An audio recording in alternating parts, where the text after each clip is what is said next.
hear it for Aaron and Dan Tyack and our whole team. You're wonderful.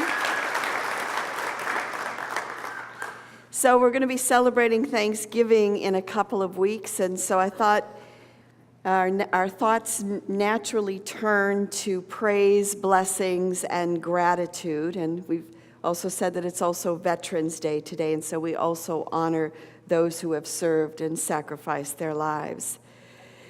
We open our hearts in gratitude to this season and to one another. And so one of the keys in blessings that we learned last week, and that's being taught in the blessing class by Deborah Ward, which you can join following the service, is that a blessing must occur in the heart. And initially it starts in the head because that's where things start, right, with our thoughts.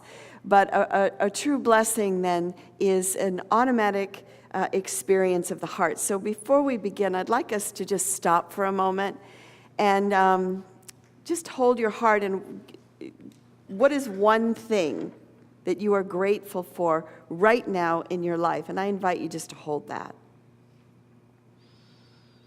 And even breathe to it, through it. And then just let it go. And perhaps this can be a practice that we start to use in our lives and throughout our day, where we just stop and we're grateful so that we can be a blessing to the world and to others. One aspect of praise is worship, which is what we do when we come together here on Sunday. And worship is happening all over the country right now. Worship happens on Saturday at the temples. It happens at the synagogues. It happens on Friday at the temples. And it happens every day during the week in different religions all over. And every time we engage in an act of worship, anytime any group engages in an act of worship, it is also an act of blessing the world. So what I wanted to look at partly today is what is worship and how do we participate in it, and what is it, and what's God anyway, So we're going to have just a couple little things to look at today. I think that worship can actually be defined in the words of Jesus when he said, "Whenever two or more are gathered in my name, there am I in the midst." Whenever two or more are gathered in my name, there am I in the midst. So the feeling that when we get together in worship, is heightened in community. There is a third being, if you will. There is the Holy Spirit. There is this experience of divine love that happens when we come together for a higher purpose and a higher intention.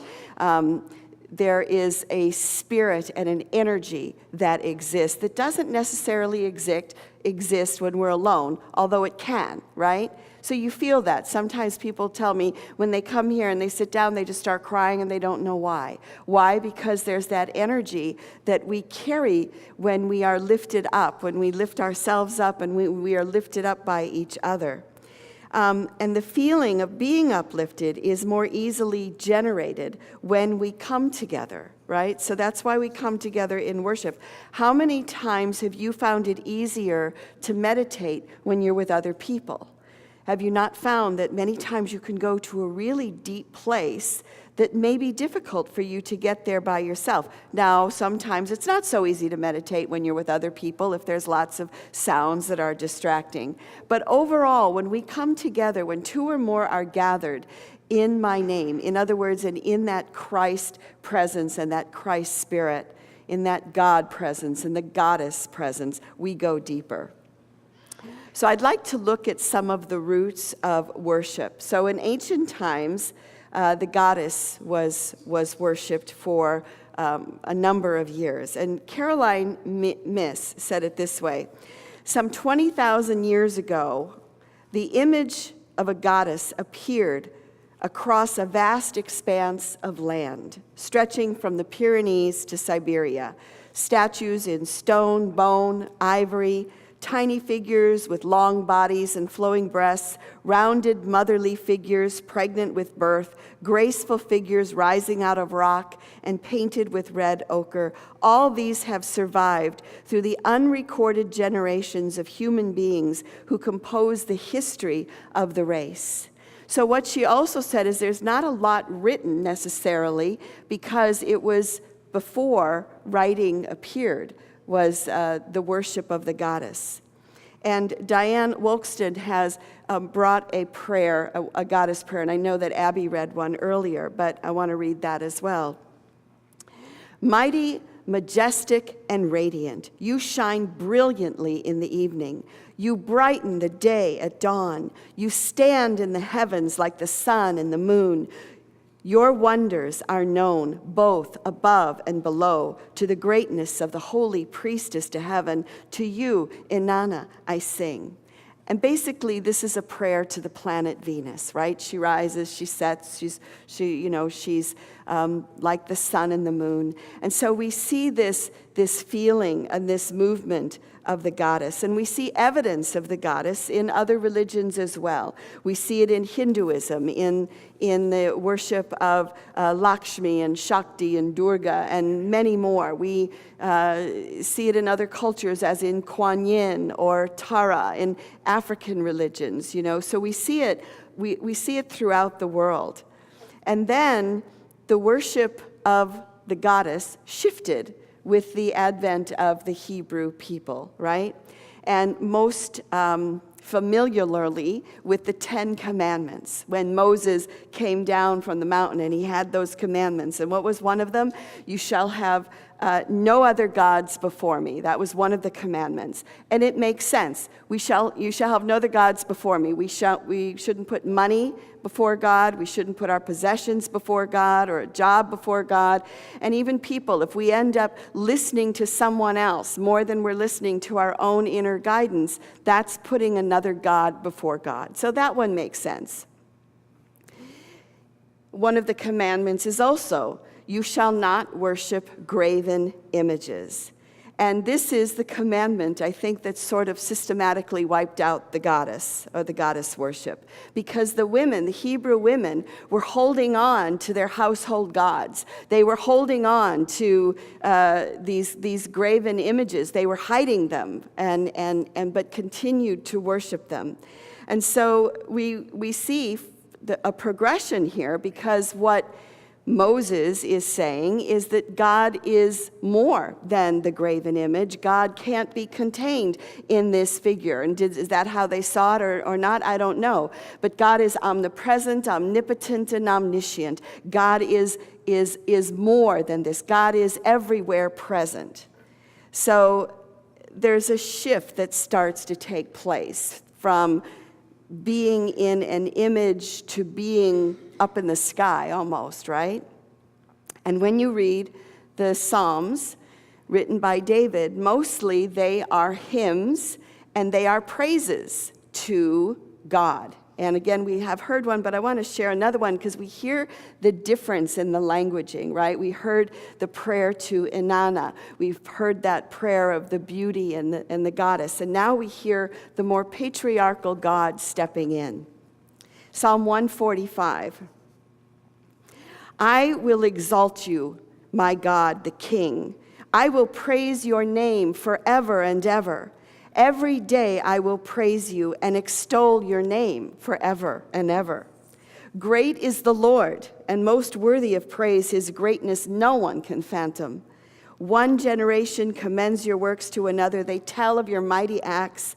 They speak of the righteous splendor of your majesty, and I will meditate on your wonderful works. They tell of the power of your awesome works, and I will proclaim your great deeds.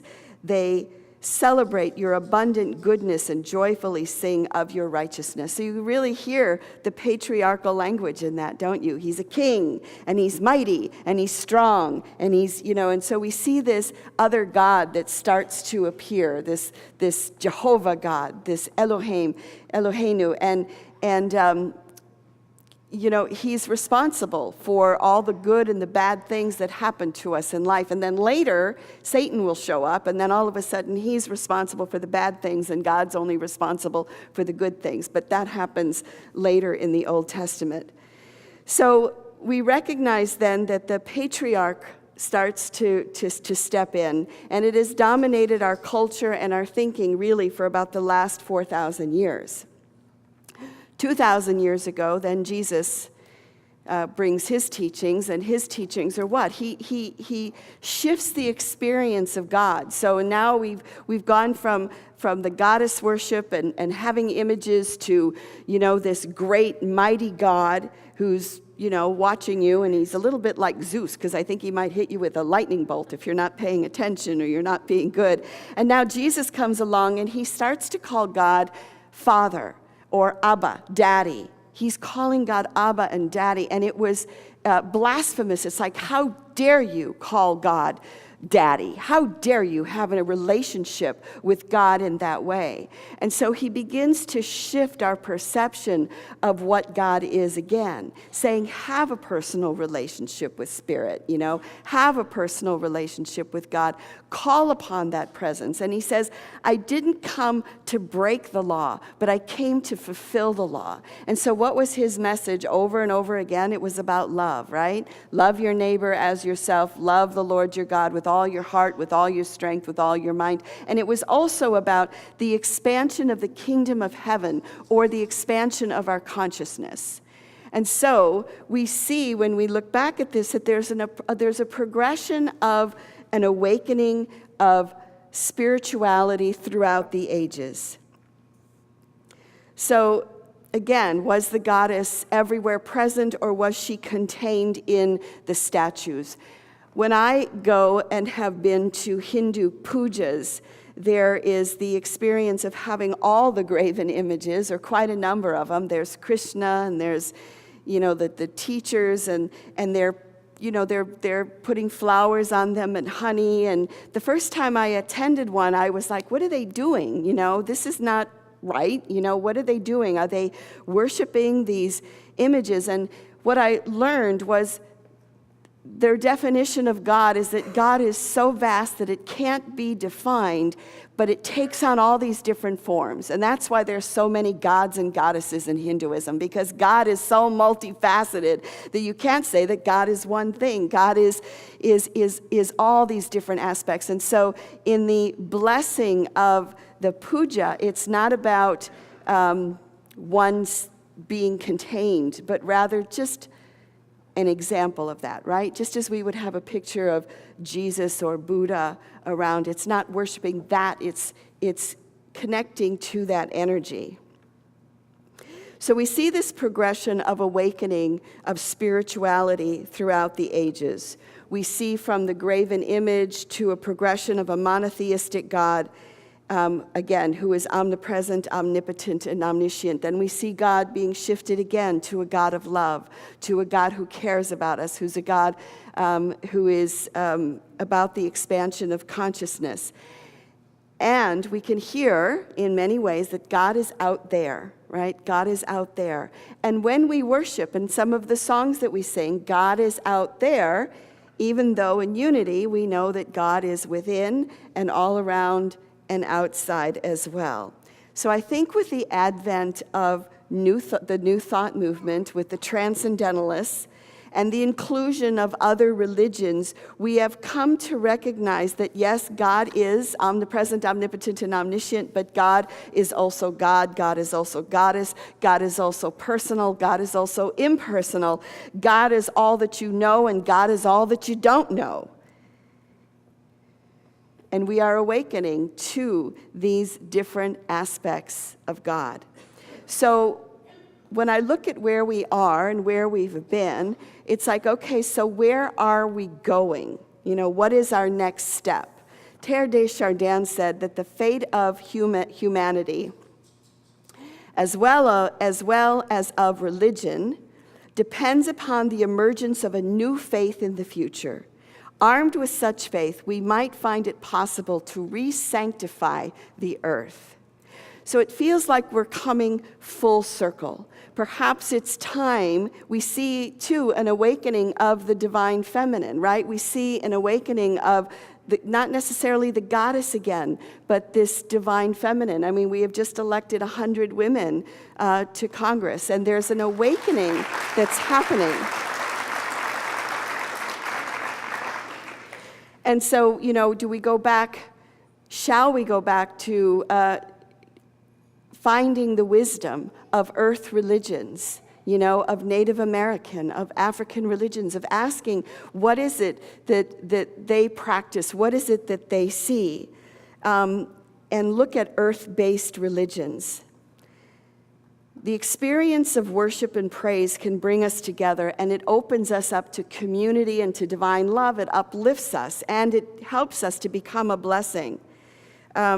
Tommy Walker said that when we worship, the invisible God is at work, doing invisible and powerful things.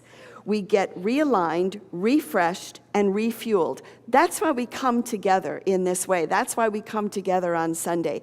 We find unspeakable joy and indescribable peace, and we discover the breakthrough strength of God, which enables us to walk in the truth. So again, going back, where are we headed? Where are we going? And to me, it looks like we do have to call in the worship of Gaia, right? We have to call in that earth praise and begin to incorporate it. And I know that we are. We live in the Northwest. Of course we do. And it needs to be accelerated. We've all seen the fires this week, and they're continuing to go. And it's, it's interesting.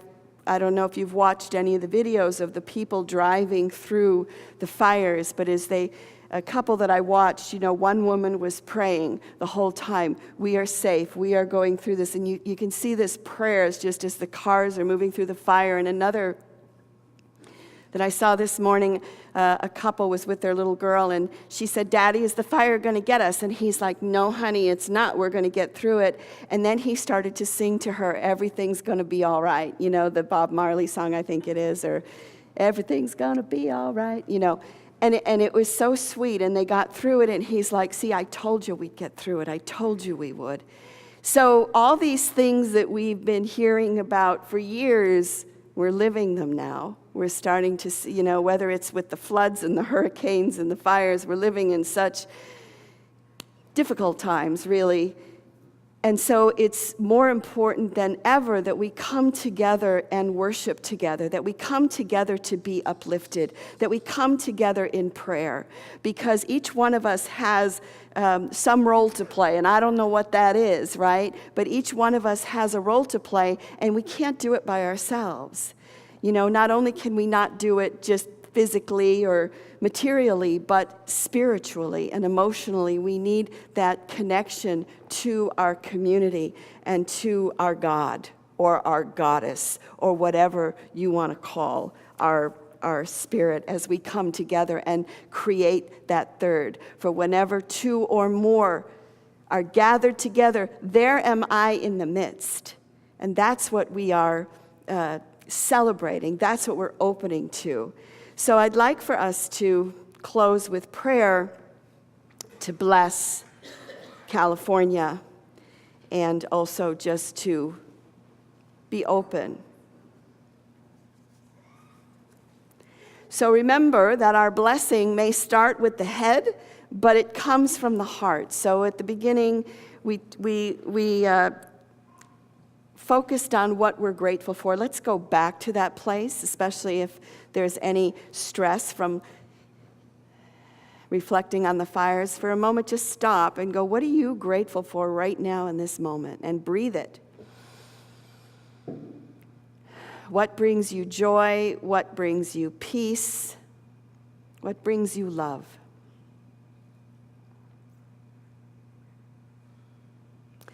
The earth is not dead matter. She is alive. Speak to the earth as you walk.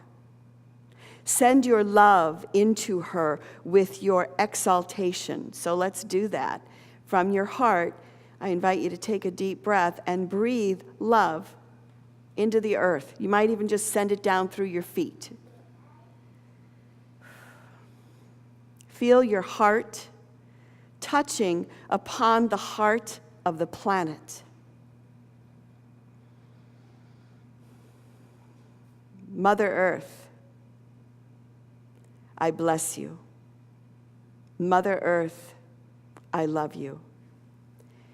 May you be healed. May all your creatures be happy. Peace to you, Mother Earth. And also from this place, we hold all those who are affected by the fires in California. In your mind's eye, you might even see them diminishing, the winds calming, the rains coming. And we bless everyone who has lost their life this week. Human, animal, bird. We know that life does not end but merely transmutes, and so we bless you as you journey. We also hold those who have lost their homes.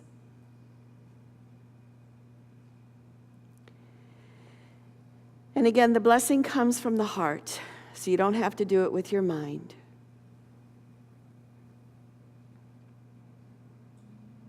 The earth is not dead matter. She is alive. Send your love into her with your exaltation. Feel your heart touching upon the heart of the planet. On behalf of the human race, I ask forgiveness for having injured you. Forgive us, Mother Earth. And it is for this awareness, in the name and through the power of the living Spirit of truth, that we do say thank you and amen.